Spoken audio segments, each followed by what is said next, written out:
laugh, love, haven't you heard? It's J-Bird back with another video. Hey, J-Bird. I know what you're thinking. J-Bird, why did you get on here embarrassing yourself in your do-rag? To quite be honest, I don't know. You know, it wouldn't be realistic if I didn't create an intro that was real, you know what I'm saying? Just me to you. No makeup, do-rag, just looking wild. Okay. Today is September 30th. Tomorrow I am going to try my best to vlog when I get up, starting with my morning routine until the end of my day. And I figured I would do this because some people literally commented under the get to know me video, lawyer. They wanted a video of my day, of how I organize things, how I get ready for school. Now keep in mind, it's very important that I am not going to be recording myself in class. I am not going to be recording my students or peers. And then third, I will not be recording anything of the school or any paraphernalia whatsoever. If my study group is okay, maybe I can ask to film them. I just wanted to make that known before we even dig way too far into this video, and everybody's like, she lied. It was all a lie. Guys, it was all a lie. She lied. Okay, I already know that that's gonna happen because some of you guys did not listen to the entire intro. Hit that like button, hit that subscribe button. I hope you guys like this video. If you hate this video, give it a thumbs down. Let me know how you really feel. But hopefully this kind of gives you an idea of what a law student goes through every day. And I have to go to bed. So I am getting up at 7 o'clock and I will see you then. Peace.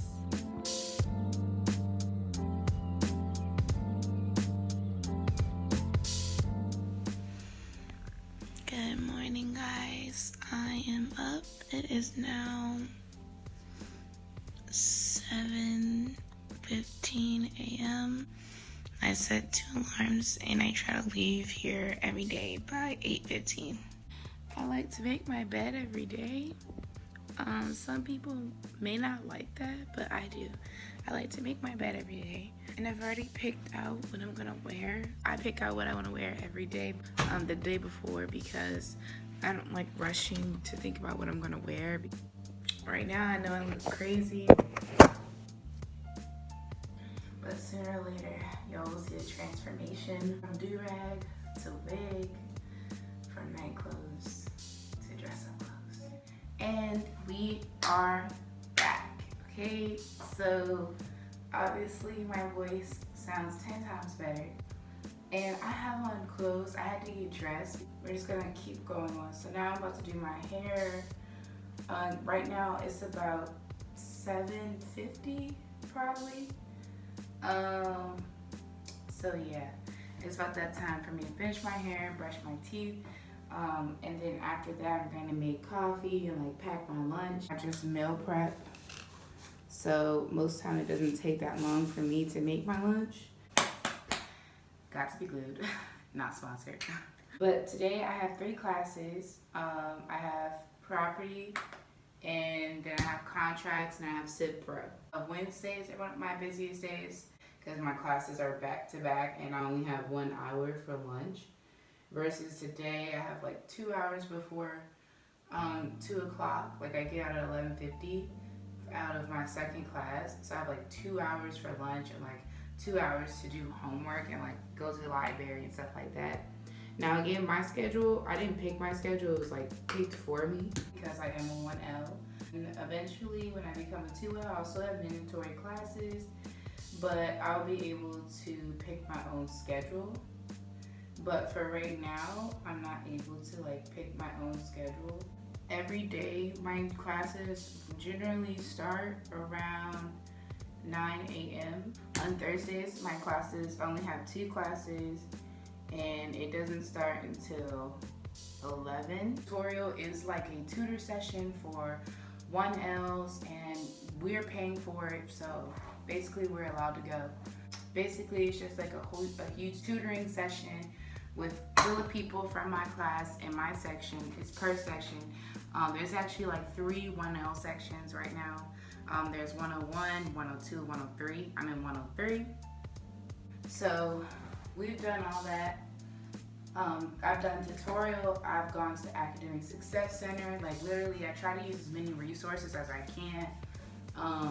I've used a tutorial like Twin Pages. We have Twin, which is kind of like our software to find our classes and our assignments and stuff like that. We use Westlaw, so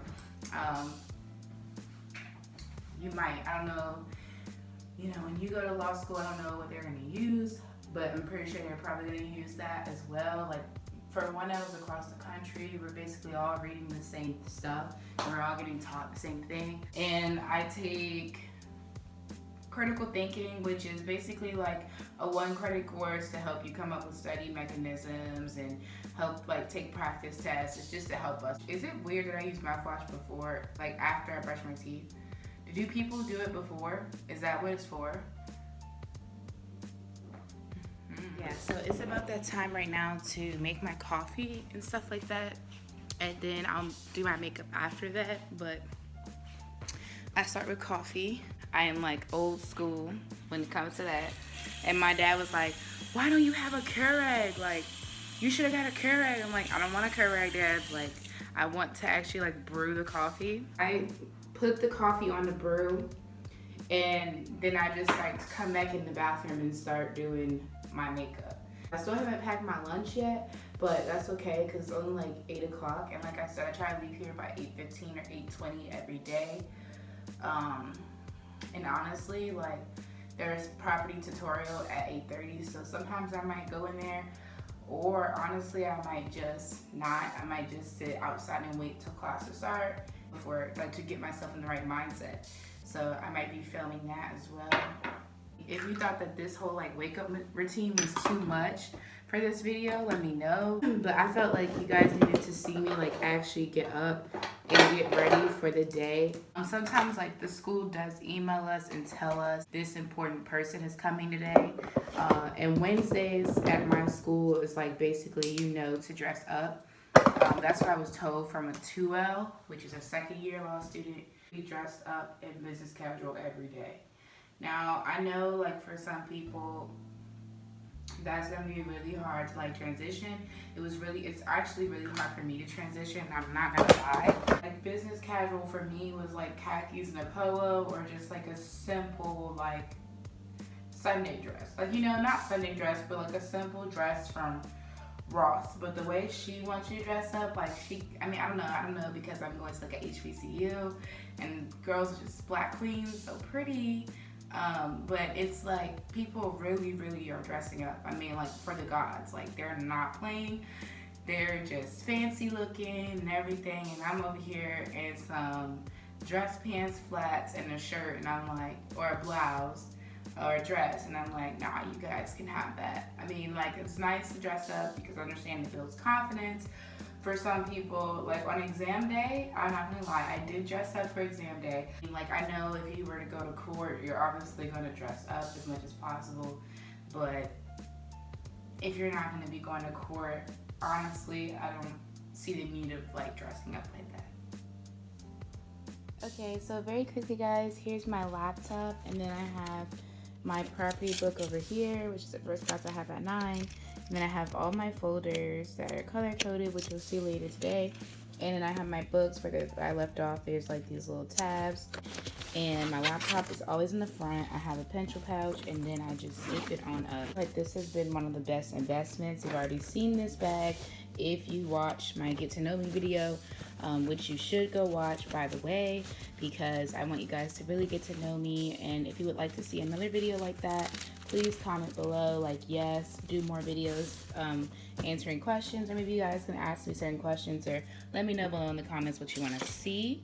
But it's just really nice to have. It's very affordable, and it is nice on a girl's back that it is now free loaded from carrying all those books.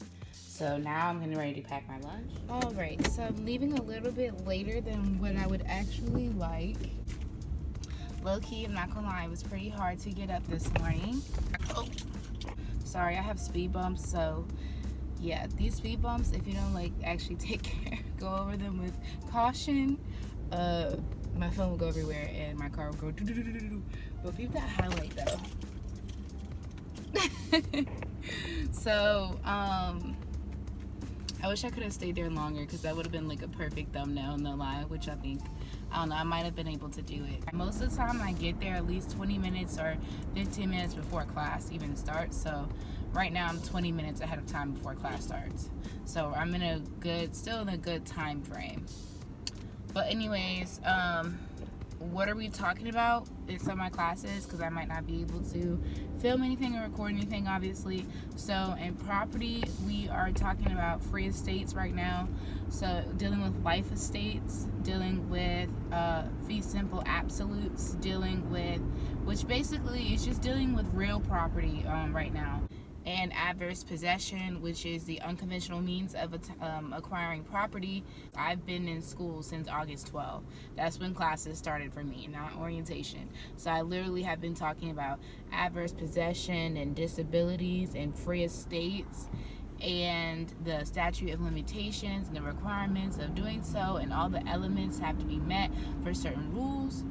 Literally have been talking about that since August 12th. A lot of information to retain, but you get used to it and you get better. When I got my first assessments back, not gonna lie to y'all, it was not hot. It's not a hot girl summer. It was a, oh my god. But have to take that negative and turn it into a positive and use the resources that they're giving you to become better. And I've been like meeting with my professors, actually talking to them, trying to get better.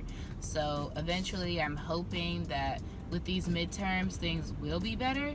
One thing that I learned is, one piece of advice that I could give you is slow down on your multiples. Like, I don't know, I guess it's because I'm taking legal research and analysis right now, and that was my first assessment before my other core classes assessments, and I got a horrible grade, like horrible. And I was told that I was such a bad writer, like my grammar was all over the place, this, that, and the third. So because of that, when I got my other exams, I was so focused on doing so well in the essay. Well, that's great. However, I was only getting 2 or 3 out of the 5 or 1 out of the 5 on my multiples right. They are like 30 points apiece. So if you're missing a majority of them, it can really hurt your grade. But most of my professors are saying so well on your essay, you know the material, but on these multiples, like, you're not doing so hot. And I'm like, I know, but I now know why, is I wasn't spending 15 minutes on them. And that's what most people recommend, that you spend 15 minutes on your multiples. So that is what I'm gonna try. And all of my tests were timed by 50 minutes, but yes, that's like the advice that I could give you, because if you end up like me, the essays are great because you were scared that they were going to be trash, but then they weren't, and then you lost it on the multiples because you were rushing through them. Don't do that. Don't be like me. Okay, now in the next class, contracts, basically we're talking about a bargain for exchange and the Article 2 of the UCC, which is basically contracts dealing with the sale of goods, and talking about how the sale of goods has a more liberal approach when it comes to the bargain for exchange, and a more liberal approach when it comes to an offer and consideration. For it to exist, there has to be mutual assent, which is an offer and acceptance plus consideration. That's a contract. That is the formation of a contract. So it's different. It's coming from a different approach and a different view. And I know, like, a lot of people think when they have contracts it's going to be boring, but my teacher makes it really exciting, and I'm hoping that I could like try to record her, like the first part of like when she comes into class, so y'all can just hear her voice of how excited she is. And then I have Civ Pro, and in Civ Pro we're talking about personal jurisdiction coming up. We just finished with removal, which is basically the process of the defendant removing the plaintiff's claim into federal court because it has original jurisdiction or supplemental jurisdiction, which means it has jurisdiction for diversity, jurisdiction because it's a federal legal question, 1331 and 1332, or supplemental jurisdiction. It has original jurisdiction under those two, or just one. And excuse me, there's another claim that's been added on that's a state claim. And with removal, not only removal but remand. Yeah, your girl has been learning a lot. And after Civ Pro today, I'm literally just going to go home and do homework. What I plan to do during my lunchtime is I plan to try to read for CRM or do my LRA homework, like prepare for LRA because I have LRA tomorrow, or I need to read for crim and then I start outlining, not read for crim, I'm going to start outlining for property because I'm kind of behind on my outlines right now. And like I didn't feel the need to outline because what we were learning was literally the same thing that we were on last week, and I think teachers had slowed down a little bit because we were still talking about the past things that we've learned by reviewing assessments. However, now that we're moving forward, I need to start outlining from last week, like everything. It's not a crazy amount. I think I've already outlined for property, to be honest, but if I haven't, I'm just gonna add a little bit more to my outline. And then when I get home, hopefully I'll be done with some outlining and I'll start reading for crim. I have crim tomorrow. I've already started reading it, and basically in crim we're talking about assault.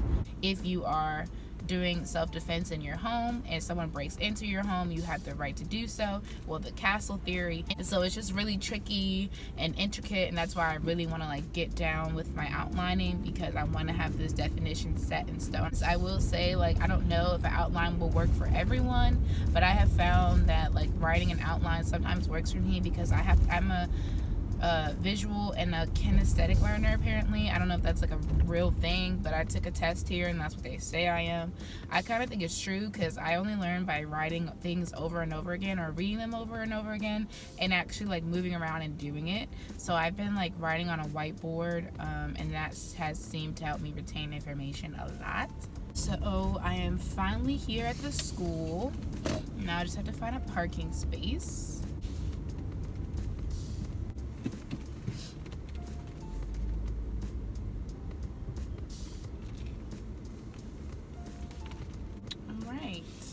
And I am now parked. So now I'm parked. I have to get out and walk towards the school. Class starts at 9. It is right now 8:46. So I have some time. Good morning. Good morning. I just have to tell you something funny, y'all. So there was a person in section 102 was on a full-on sprint. Mr. Benavente, wasn't she? I saw it. Like, she literally was just like, and just running, right? Mr. Benavente, meanwhile, was like this. Coming to my class, I'm like, Mr. Benavente, like, she's running, speed up, right? He's chilling, right? So then one of the students came out, so I looked at Professor Wright's class. I looked at Professor Wright, and I was like, Professor Wright, I don't know what it is you're doing to those people, but she was on a full sprint to get to your class in time. No joke. So one of the other students is like, yeah, that's like your grandma, you know? When grandma, you don't want to disappoint grandma. You get there on time. Grandma said be there on time, you be there on time. And I'm like this. If anybody ever says that, ever, it will be on. Right? I'm like, okay, all right, but you guys are here. You know, I don't even need to be a grandma. You guys are here. So I appreciate that. Today, I'm going to encourage each and every one of you to be a little crazy. Why?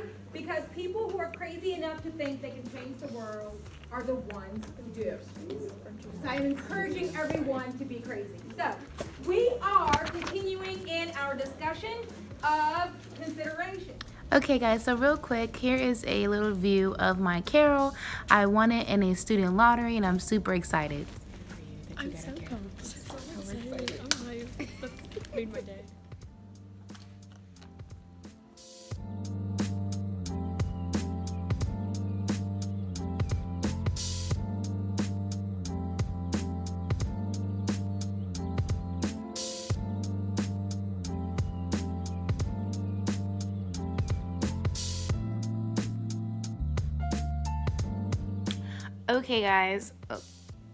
Okay guys, so right now I am reading crim, and right now I'm reading about assault and offenses against the person. And the last case that I just read was about battered woman syndrome. Is that most of the time if a witness is refusing to testify and it is coerced by the defendant's actions, then technically they could still use her past instances as a testimony to have a proper charge against the defendant. So to wrap that all up, it was a pretty interesting case. I do think that it should be considered. I mean, I understand how some women or anybody that has been physically abused may not want to come forward and admit these type of situations, because in front of a jury they're embarrassed, or not even embarrassed, but they're afraid of their abuser. And that is a lot. And also it talks about the honeymoon phase. And in this case, while the defendant was incarcerated, or not incarcerated, but was basically being held in jail or whatever, he was in contact with his significant other, the one that was being abused, and he was in contact with her at least 100 times. I have here that I book brief, 100 times within the time frame that the trial was, before the trial was going on.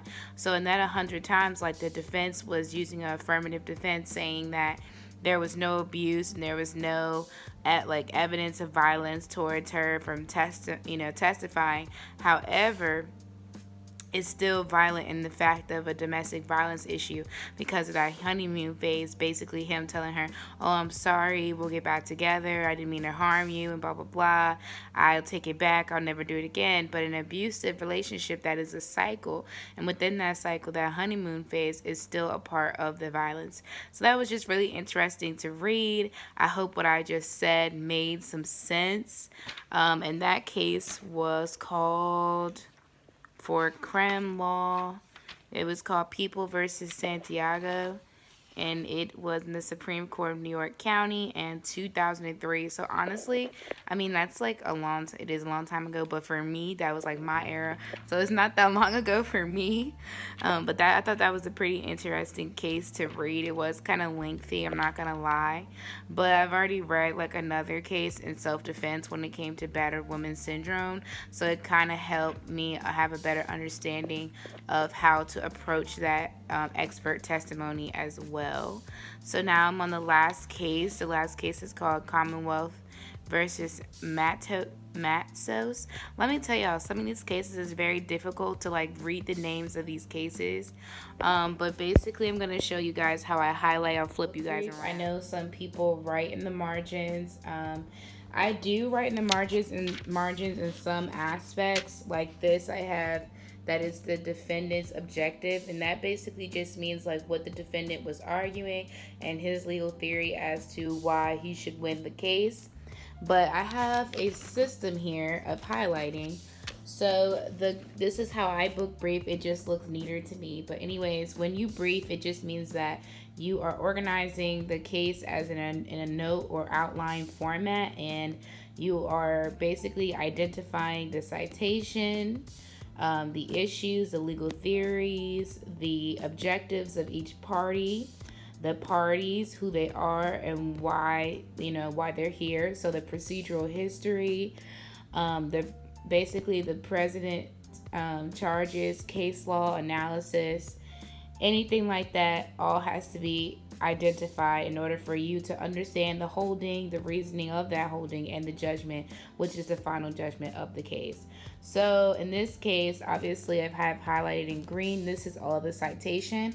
I like to include the justice or the judge that is basically delivering the opinion of the court into my citation, just because some professors might ask you who gave this opinion, and I will be able to say Justice Greene because it's in green and it goes into this. They might ask you where. I would say the Supreme Judicial Court of Massachusetts in 1995, and it would be done. So highlighted in orange is procedural history. Obviously I've read a little bit over to here, but look how all of this is not highlighted, and these are my facts. Normally I would highlight all the dates and stuff in pink. However, I kind of skipped that paragraph and went straight up here, but I'll explain why I did that in a minute. So in orange I have my procedural history that says the defendant challenges his conviction by a jury of 6 in the district court under the so-called striking statute, and then here's the statute, so I left that. I would normally highlight that in yellow, but I have a yellow pen that y'all saw me throw out earlier. Can't find it right now, but anyways, I was going to circle that, or you could just leave it like that. Procedural history just also tells me like what the jury found of his conviction. That's part of it, which is the Supreme Judicial Court of Massachusetts. They affirmed the defendant's conviction from the lower level. Now, once I finish reading that, I'm literally going to highlight all the way down and highlight this all the way down. Don't forget to read your footnotes. These footnotes are very, very helpful. And then I'm scrolling down and I'm going to also highlight this in blue, the judgment affirmed. And then this model penal code, I'm going to highlight in yellow. And I'm going to put a tab. So where I have tabs on the side, it's basically a penal code or it's a definition. So here we have the penal code of a causal relationship between conduct and result. Here we have a definition of self-defense, and these are common law definitions, by the way. I just feel like that really helps me. So whenever I need a concrete definition, which is really important when you're writing your essay and your assessments, because in your assessments, you're going to have to state your conclusion, and then you're going to have to state your rule. Or if you have an IRAC format, you have to state your issue, your rule, and then your analysis. But either way, your rule is going to become first or like basically second into your essay. So it's really important. And so that's why I'm going to put a tab here. And the tabs I have, they come in a package like this. I just opened a new one. So I wanted to show you guys. But they're really nice because you can write on them. And eventually that is what I plan to do. And that will really help me organize this much better. Okay guys, so overall, I hope you guys enjoyed this video. If you watch this video all the way through, you are a real one, and I hope this video actually just overall motivates you guys. I know law school is very challenging. Trust me, straight up, it is not easy, and I know sometimes people might discourage you from following your dreams or getting there or doing that, and I wanted to make this video to let you know that you can. It is possible. If I can do it, you can do it. Anyone can do it, because God let it be so. And also, I just wanted to say thank you guys for subscribing to my channel. This past week, we got up to 100 subscribers. And I just think it's so crazy how we got this far. I just appreciate everyone for subscribing and watching and looking and clicking. And I'm just overwhelmed with joy. Like, I honestly don't know what to say, but thank you guys for watching this video. Again, if the getting ready with me was too much and you want to see more of me at school, let me know. And I apologize that I can't really record that much at school, but I have to finesse something, right? I have to finesse something for y'all. But hopefully in this video you got some study tips, you got how to get to school, how I get ready for school, how long it takes me to get ready, how I pack my book bag. You guys got it all. So I hope you enjoyed this video. Give it a thumbs up and peace.